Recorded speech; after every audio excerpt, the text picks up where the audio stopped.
രാജിക്ക് പിന്നാലെ തന്നെ രാഷ്ട്രീയ പോരാരംഭിച്ചിട്ടുണ്ട്.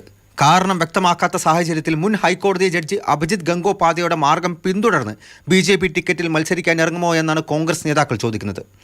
അതേസമയം മുൻ മുഖ്യ തെരഞ്ഞെടുപ്പ് കമ്മീഷണർ കോൺഗ്രസ് MP ആയ ചരിത്രവുമുണ്ട്. തെരഞ്ഞെടുപ്പ് കമ്മീഷൻ അടുത്ത ദിവസങ്ങളിൽ ജമ്മു കാശ്മീർ സന്ദർശിക്കാനിരിക്കെ അപ്രതീക്ഷിതമായിരുന്നു ഗോയലിൻ്റെ രാജി.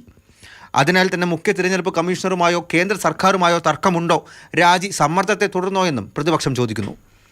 മോദി സർക്കാർ മറുപടി പറയണമെന്ന് ഉറച്ച് മല്ലികാർजुन ഖാർगे. अभी कलकत्ता के हाईकोर्ट के जज ने इस्तीफा दे दिया और अगले दिन बीजेपी में वो शामिल हो गए और बीजेपी की चुनाव लड़ने की उन्होंने घोषणा की. क्या ये इलेक्शन कमिश्नर भी इस्तीफा दिया है ताकि वो चुनाव लड़े बीजेपी की टिकट पर? ये भी हो सकता है. तो अगले कुछ दिन में स्पष्टीकरण तो आएगा. അരുൺ ഗോയലിന്റെ നിയമനം തന്നെ വിവാദമായിരുന്നു.